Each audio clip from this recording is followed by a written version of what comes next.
محمد چلپی کی گرفتاری کی خبر آنن فانن ترک لشکر میں پھیل گئی اور سپاہ کے حوصلے اب پست ہونے لگے۔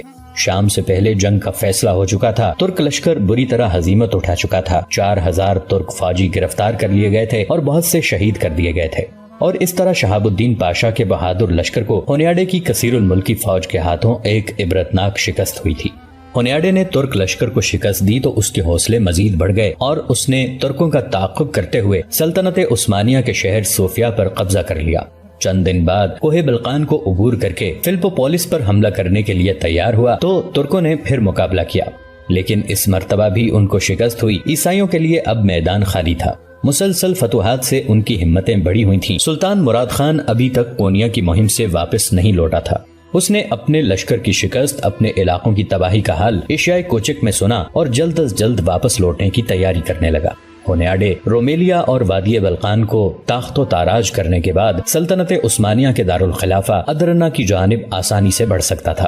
سلطان ادرنا نہیں تھا اور ہونیاڈے کی طاقتور فوج کے لیے ادرنا پر قبضہ کرنا چندہ مشکل نہیں تھا، لیکن وہ اپنے کارناموں کی داد لینا چاہتا تھا۔ چنانچہ اس نے اتحادی افواج کے ذریعے ادرنا پر قبضہ کرنے کی بجائے واپسی کا قصد کیا اور بودا کے مقام پر عیش و مستی کی محفلوں میں ڈوب گیا۔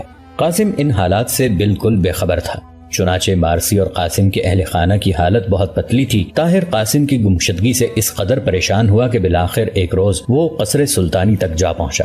وہ شہزادہ محمد سے ملنا چاہتا تھا کیونکہ قاسم نے اسے شہزادہ محمد کے ساتھ اپنے تعلق کی بابت بتا دیا تھا۔ آج اس نے سوچا کہ شہزادہ محمد سے ملاقات کر کے قاسم کی گمشدگی کے بارے میں آگاہ کیا جائے۔ ہو سکتا ہے شہزادہ اس کی بازیابی کے لیے کچھ مدد کرے، کیونکہ شہزادے نے قاسم کو اپنا دوست بنانے کی خواہش ظاہر کی تھی۔ لہٰذا طاہر نہایت بے دلی سے شہزادے کو ملنے چلا آیا، کیونکہ اسے معلوم تھا کہ شہزادہ ابھی 14 سال کا نوعمر لڑکا ہے اور اس سے کسی پختہ فیصلے کی توقع نہیں کی جا سکتی۔ لیکن پھر بھی طاہر چلا آیا۔ ڈوبتے کو تنکے کا سہارا چاہیے۔ اسی تنکے کا سہارا لینے کے لیے طاہر حشام شہزادہ محمد سے ملنے کے لیے آج قصر سلطانی میں حاضر ہوا تھا۔ وہ محل میں داخل ہوا تو محل کے منتظم اعلیٰ نے اسے اپنے کمرے میں بٹھا کر شہزادہ محمد کے پاس بھیجا۔ شہزادہ محمد کو جو ہی معلوم ہوا کہ قاسم بن حشام کا بڑا بھائی طاہر بن حشام اس سے ملنے کے لیے آیا ہے تو اس نے دربانوں یا خواجہ سراؤں کو بھجوانے کی بجائے خود چل کر اس کا استقبال کرنے کا فیصلہ کیا۔ وہ طاہر کے پاس انتظار گاہ میں پہنچا تو محل کا منتظم اعلیٰ اور دیگر لوگ شہزادے کے احترام میں اٹھ کھڑے ہوئے۔ شہزادہ طاہر سے بغلگیر ہو کر ملا اور چھوٹتے ہی پوچھا، قاسم بن حشام کہاں ہیں؟ انہوں نے ہم سے وعدہ کیا تھا کہ وہ وقتاً فوقتاً ہم سے ملنے کے لیے قصر سلطانی میں تشریف لایا کریں گے، لیکن جب سے وہ گئے ہیں ایک مرتبہ بھی نہیں لوٹ کر آئے۔ ہم چاہتے تو انہیں بلوا سکتے تھے، لیکن ہم نے سوچا وہ اپنے کام میں مصروف ہوں گے۔ شہزادہ جس وقت بات کر رہا تھا محل کا منتظم اعلیٰ چونک کر شہزادے کی جانب دیکھ رہا تھا، لیکن منتظم اعلیٰ کی طرف طاہر اور شہزادہ محمد دونوں کی توجہ نہیں تھی۔ کچھ ہی دیر بعد شہزادے نے طاہر سے قاسم بن حشام کی گمشدگی کے بارے میں سنا تو ہکا بکا رہ گیا اور مزید کچھ کہے بغیر طاہر کو اپنے ہمراہ لے کر اپنے کمرہ خاص کی جانب چل دیا۔ اس کے دماغ میں بے حد سنسنی بھر چکی تھی۔ قاسم کا ادرنا میں اس طرح اچانک کھو جانا اس بات کی علامت تھا کہ ادرنا میں کوئی گہری اور خطرناک سازش یقیناً پروان چڑھ رہی ہے۔ اب اسے ان سنی سنائی باتوں پر یقین ہونے لگا کہ ادرنا میں قیصر کے جاسوس موجود ہیں۔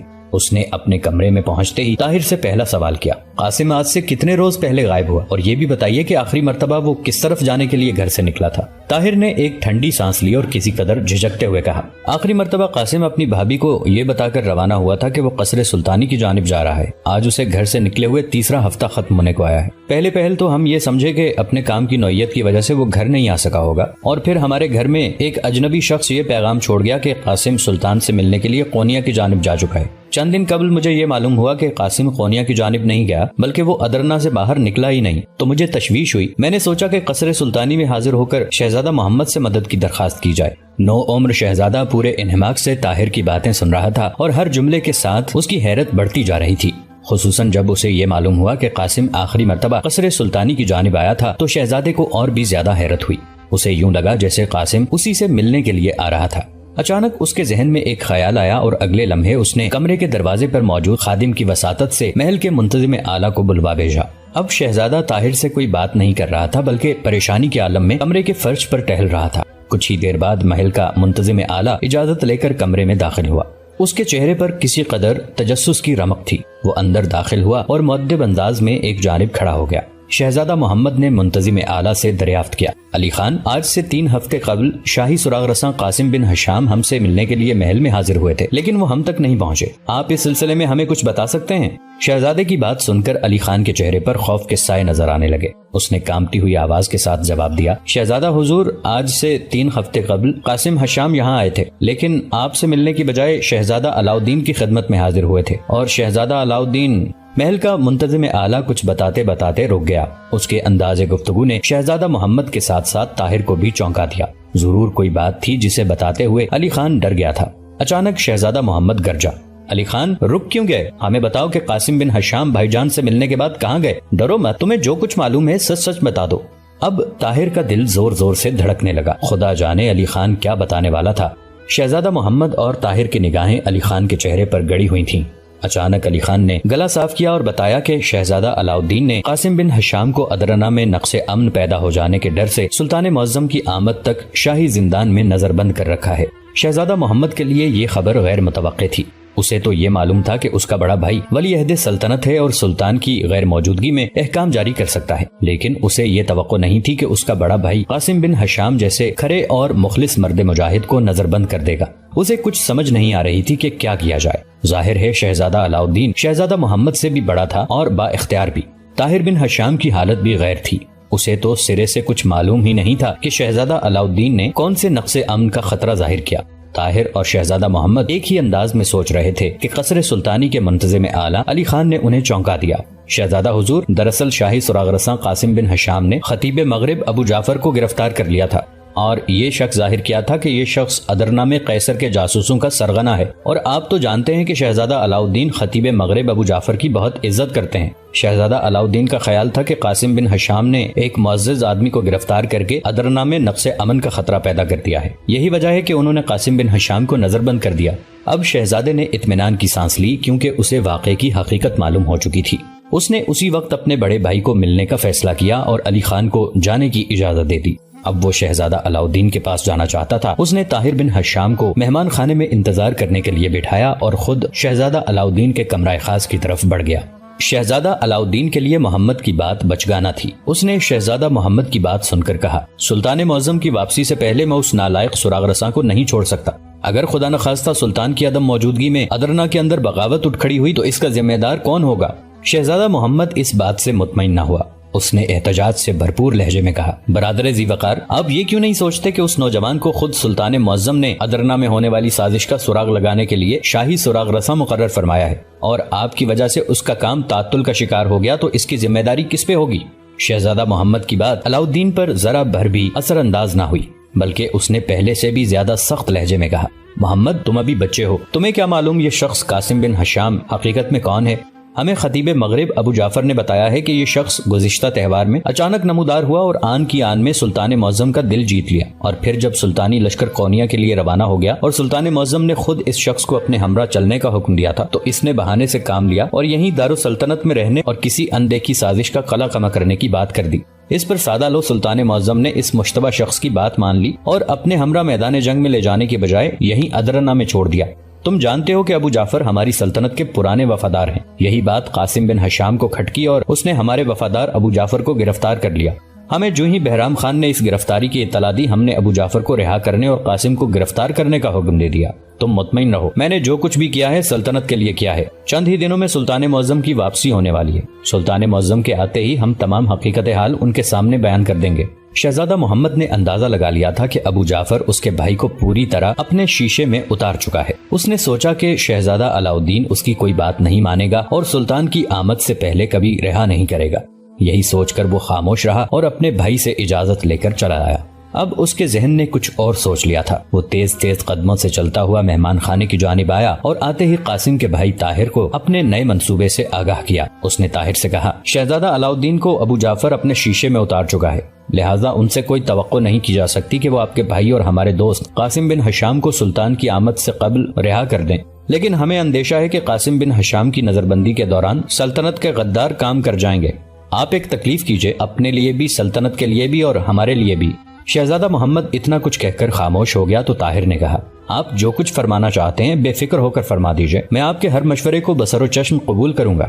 طاہر کی بات سے شہزادہ محمد خوش ہوا اور دوبارہ کہنے لگا، آپ یوں کیجئے کہ کل صبح ہی ہمارا خط لے کر انتہائی تیز رفتاری کے ساتھ ایشیائی کوچک کی جانب چل دیجئے اور خود سلطان معظم کو ساری صورتحال سے مطلع کیجئے۔ مجھے یقین ہے کہ سلطان معظم شہزادہ علاؤالدین کی جانب فی الفور کوئی سخت پیغام روانہ فرمائیں گے۔ طاہر نے فوراً حامی بھر لی اور پرجوش لہجے میں کہا، آپ کا مکتوب کس وقت مجھے ملے گا؟ آپ ابھی جا کر سفر کی تیاری کیجئے، کل الصبح روانہ ہونے سے پہلے آپ کے پاس میرا خط پہنچ جائے گا۔ شہزادہ محمد اور طاہر کے درمیان کچھ دیر باقی معاملات کی تفصیل طے ہوتی رہیں اور پھر طاہر اجازت لے کر قصر سلطانی سے نکل آیا۔ اب اس کی کیفیت عجیب تھی، وہ کسی حد تک مطمئن بھی تھا کیونکہ اسے معلوم ہو چکا تھا کہ اس کا بھائی کہاں ہے اور کس حال میں ہے۔ وہ تیز تیز قدموں سے ملاقاتیوں کے استبل کی جانب آیا اور اپنا گھوڑا کھول کر اپنے گھر کی جانب چل دیا۔ وہ سوچ رہا تھا کہ اس کے بچے کتنے خوش ہوں گے جب انہیں معلوم ہوگا کہ ان کا پیارا چچا خیر خیریت سے صحیح سلامت قصر سلطانی میں موجود ہے۔ وہ اگلے روز کے سفر کے متعلق سوچتا ہوا جو ہی اپنے مکان کے دروازے پر پہنچا تو یہ دیکھ کر اس کے ماتھے پر بل پڑ گئے کہ مکان کے دروازے سے باہر ایک چھوٹی بگی کھڑی تھی۔ ایسے لگتا تھا جیسے کوئی مہمان خاتون اندر موجود ہو۔ طاہر سوچنے لگا کہ ایسی مہمان کون ہو سکتی ہے، کیونکہ وہ جانتا تھا کہ ادرنا میں اس کے ملنے والوں کی تعداد بہت کم ہے، خصوصاً اس کے گھریلو تعلقات تو کسی ایسے شخص کے ساتھ نہیں جس کی خواتین بگیوں میں سفر کرتی ہیں۔ یہ ضرور طبقہ عمرہ کی کوئی خاتون ہو سکتی ہے۔ بہرحال اس قسم کی باتیں سوچتا ہوا طاہر بن ہشام اپنے گھر میں داخل ہوا۔ اس کے بچے صحن میں کھیل رہے تھے۔ وہ بھاگتے ہوئے طاہر کے پاس آئے اور اپنے باپ سے کہنے لگے، ابو، گھر میں ایک عورت آئی ہے، وہ چچا قاسم کے بارے میں پوچھتی ہے، امی اور دادی اس کے ساتھ باتیں کر رہی ہیں۔ طاہر کے ماتھے کی شکنیں مزید گہری ہو گئیں۔ یہ کون ہو سکتی ہیں؟ اس کا تجسس بہت بڑھ گیا، گویا جو خاتون ملنے آئی تھی وہ قاسم کو جانتی تھی۔ یہ اور بھی حیرت کی بات تھی، قاسم بھی چند ہی مہینے قبل ادرنا میں وارد ہوا تھا، اتنی جلدی ایک خاتون کے ساتھ اس کے مراسم کیسے بن گئے؟ اسی خیال میں گم وہ مکان کے دوسرے کمرے میں داخل ہوا۔ دونوں بچے اس کے دائیں بائیں تھے اور مسلسل بول رہے تھے۔ طاہر نے ان کی باتوں کو نظر انداز کرتے ہوئے ان سے کہا، جاؤ بیٹا، اپنی امی کو یہاں بلا لاؤ۔ شاباش۔ دونوں بچے فوراً بھاگ کھڑے ہوئے۔ چند لمحے بعد طاہر کی بیوی کمرے میں داخل ہوئی۔ وہ مسکرا رہی تھی۔ اس کے چہرے پر مسکراہٹ دیکھ کر طاہر کی حیرت دو چند ہو گئی۔ اس نے چھوٹتے ہی پوچھا، کیا بات ہے؟ کون خاتون مہمان آئی ہے اور قاسم کے بارے میں کیا پوچھتی ہے؟ طاہر کی بیوی سکینہ کے چہرے پر شرارت آمیز مسکراہٹ مزید گہری ہو گئی۔ اب بس آپ قاسم کو ڈھونڈ لائیے، اللہ نے ہمیں چاند سی دلہن عنایت کر دی ہے۔ طاہر مسکرانے کی بجائے اور زیادہ سنجیدہ ہو گیا اور کہنے لگا، سکینہ، ہوش سے کام لو، تم کیا کہہ رہی ہو؟ ایک اجنبی لڑکی سے پہلی ملاقات میں اس قدر بے تکلفی اچھی نہیں ہوتی۔ پہلے یہ بتاؤ کہ یہ ہے کون؟ اب سکینہ بھی سنجیدہ ہو گئی۔ اسے اپنے شوہر کا مزاج بدلا ہوا نظر آیا اور وہ مدھم سے لہجے میں کہنے لگی، یہ مارسی ہے، وہی لڑکی جس نے تہوار کے مقابلے میں قاسم کی جان بچائی تھی۔ یہ لڑکی قاسم کے بارے میں اتنا کچھ جانتی ہے کہ اتنا آپ اور ہم بھی نہیں جانتے۔ میں عورت ہوں اور محبت کے معاملے میں میری نظر کبھی دھوکہ نہیں کھا سکتی۔ میں نے اس لڑکی کی آنکھوں میں قاسم کے لیے محبت کا سمندر موجزن دیکھا ہے۔ یہ پچھلے چند دن اس کی جدائی میں بے حد پریشان رہنے کے بعد آج مجبور ہو کر یہاں چلی آئی۔ اس سے پہلے وہ یہاں آنے سے شرماتی رہی ہے۔ سکینہ کی بات جہاں طاہر کو اچھی لگی وہاں وہ یہ سوچنے پر مجبور ہو گیا کہ اس لڑکی کا نام مارسی مسلمانوں جیسا نہیں، تو کیا قاسم نے کسی عیسائی لڑکی کے ساتھ محبت کا پودا پروان چڑھایا ہے؟ وہ یہ بھی سوچ رہا تھا کہ ہو سکتا ہے کہ یہ لڑکی ابو جعفر کی جاسوسہ ہو اور قاسم کے بارے میں اس کے بھائی کا آئندہ لاہے عمل جاننے کے لیے یہاں آ ٹپکی ہو۔ اس کے ذہن میں یہ بات آسانی سے نہیں اتر رہی تھی کہ مارسی اس کے بھائی کی محبت ہو سکتی ہے، لیکن وہ جب یہ سوچتا تھا کہ مارسی اس کے لاڈلے بھائی کا پیار ہے تو اس کے ذہن میں خوشی کی گھنٹیاں بجنے لگتی۔ سکینہ نے اسے سوچوں میں گم دیکھا تو کہا، صرف میں ہی نہیں، آپ کے والد محترم اور والدہ حضور بھی مارسی سے ملاقات کر کے بہت خوش ہوئے ہیں۔ یہ لڑکی کافی دیر سے موجود ہے اور ہم نے اسے اس لیے روک لیا تھا کہ آپ قصر سلطانی سے قاسم کے متعلق کوئی خبر لے کر لوٹیں گے تو مارسی کو بھی قاسم کی خبر مل جائے گی۔ طاہر نے ایک دم سوچا کہ اگر یہ لڑکی ابو جعفر کی جاسوسہ ہے تو اس سے قونیہ روانگی کی بات چھپانا بہت ضروری ہے۔ البتہ قاسم کی قید سے متعلق چونکہ ابو جعفر خود بھی واقف ہے، اس لیے قاسم کی اسیری کا ذکر اپنے اہل خانہ سمیت اس لڑکی کے سامنے کر دینا بھی غلط نہیں ہوگا، بلکہ ایک لحاظ سے بہتر ہی ہوگا، کیونکہ ابو جعفر کو جب یہ معلوم ہو جائے گا کہ قاسم بن ہشام کا بھائی طاہر بن ہشام شاہی زندان میں قید اپنے بھائی تک پہنچ چکا ہے تو وہ محتاط ہو جائے گا اور ادرنا میں کسی سازش کا خیال وقتی طور پر ترک کر دے گا۔ یہی سوچ کر طاہر نے فیصلہ کیا کہ وہ اس مہمان لڑکی مارسی کے سامنے قاسم کی قید کا ذکر کر دے گا۔ چنانچہ اس نے اپنی بیوی سکینہ سے کہا، اچھا ٹھیک ہے، تم اس لڑکی کو یہاں بلا لاؤ، میں اس کو ایک نظر دیکھنا چاہتا ہوں۔ سکینہ نے خوشی سے چونک کر اپنے شوہر کی جانب دیکھا اور پھر اگلے لمحے وہ تیزی کے ساتھ کمرے سے نکل گئی۔ بچے پہلے ہی کمرے سے جا چکے تھے، وہ معمول کے مطابق صحن کے اندر کھیلنے میں مصروف تھے۔ کچھ دیر گزری تو طاہر کو مہمان لڑکی کا چہرہ دکھائی دیا۔ اس کی نظریں مارسی پر پڑیں تو وہ مبہوت ہو گیا۔ کیا اس قدر حسین چہرے بھی ہو سکتے ہیں؟ یہ بڑی بڑی آنکھیں جن پر لمبی لمبی پلکیں یوں حرکت کر رہی تھی جیسے 2 عدد سیاہ کبوتر پھڑپھڑا رہے ہوں۔ طاہر نے دیکھا کہ سڈول جسم کی مالک اس لڑکی کا گورا بدن نیشا پور کے سنگ سفید کی طرح شفاف تھا۔ مارسی جھجکتے ہوئے کمرے میں داخل ہوئی اور طاہر کے سامنے ایک لکڑی کی چوکی پر بیٹھ گئی۔ طاہر کی بیوی اور ماں بھی مارسی کے پیچھے کمرے میں داخل ہوئیں اور مارسی کے دائیں بائیں چوکیوں پر بیٹھ گئیں۔ ابھی طاہر کچھ بات نہیں کر پایا تھا کہ طاہر کے والد بھی کمزور قدموں سے چلتے ہوئے کمرے میں آئے اور طاہر کے پہلو میں چارپائی پر بیٹھ گئے۔ طاہر ابھی تک مارسی کا جائزہ لے رہا تھا۔ اسے اس لڑکی کے چہرے پر حوروں جیسی معصومیت دکھائی دی۔ یوں لگتا تھا جیسے ان گلابی ہونٹوں نے کبھی جھوٹ نہ بولا ہو۔ طاہر کوئی سراغ رساں یا جاسوس نہیں تھا، در حقیقت وہ سیدھا سادہ شمشیر زن استاد تھا۔ چنانچہ بہت جلد اس کے ذہن سے نکلنے لگا کہ مارسی کسی غلط ارادے سے اس کے گھر آئی ہوگی۔ ایک دم اس نے مارسی کی جانب سے اپنی نظریں ہٹائیں اور اپنی بزرگ والدہ کو مخاطب کرتے ہوئے کہا، امی حضور، قاسم کا پتہ چل گیا ہے۔ اس کے اتنا کہنے کی دیر تھی کہ کمرے میں موجود ہر شخص حیرت سے اچھلا۔ مارسی کی حالت دیدنی تھی۔ اس نے تجسس، جوش، محبت اور تڑپ کے ملے جلے جذبات سے طاہر کو نظر بھر کر دیکھا اور سب سے پہلے بولی، کیا آپ سچ کہتے ہیں؟ اس کے لہجے میں شرم و حیا کوٹ کوٹ کر بھری ہوئی تھی۔ اس کے فوراً بعد قاسم کی ماں جیسے تڑپ کر بول اٹھی، کہاں ہے میرا بچہ؟ تم نے تو کہا تھا کہ میں اسے ساتھ لے کر آؤں گا۔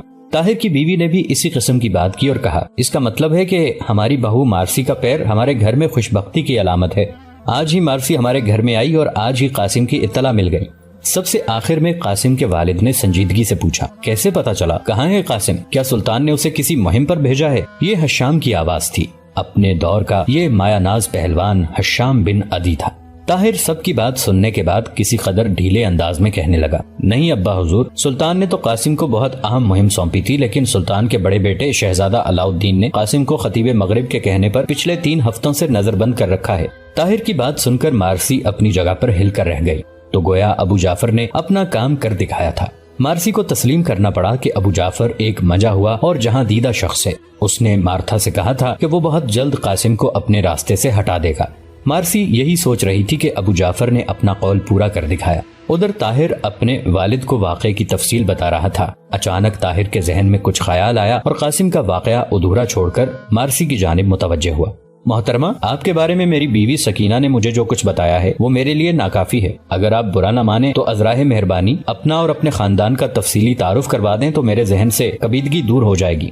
مارسی کے لیے یہ کوئی غیر متوقع سوال نہیں تھا، لیکن اس کا ذہن چونکہ قاسم کی طرف لگا ہوا تھا، چنانچہ وہ طاہر کے سوال سے چونک سی گئی اور پھر تھوڑی دیر سر جھکا کر خاموش رہنے کے بعد کہا، میں آپ سے کچھ نہیں چھپاؤں گی۔ اس دنیا میں آپ سب لوگ ہی میرے اپنے ہیں۔ میں آپ کو اپنی زندگی کا ایک ایک ورق کھول کر دکھا دوں گی۔ اور اس کے بعد مارسی نے تفصیل کے ساتھ اپنے بارے میں قاسم کے اہل خانہ کو بتانا شروع کر دیا۔ اس نے البانوی محل سے لے کر قصر سلطانی تک اور پھر قصر سلطانی سے قاسم کی ملاقات تک سب کچھ بتا دیا۔ اس کی کہانی میں سکندر بیگ کا بھی تفصیل کے ساتھ ذکر آیا اور ابو جعفر کا بھی۔ اس نے قاسم کی ملاقاتوں کی تفصیل بھی بتائی اور مارتھا کی ریشہ دوانیوں کا ذکر بھی کیا۔ مارسی کی کہانی مکمل ہوئی تو طاہر کی ماں اور بیوی کی آنکھوں سے آنسو بہ رہے تھے۔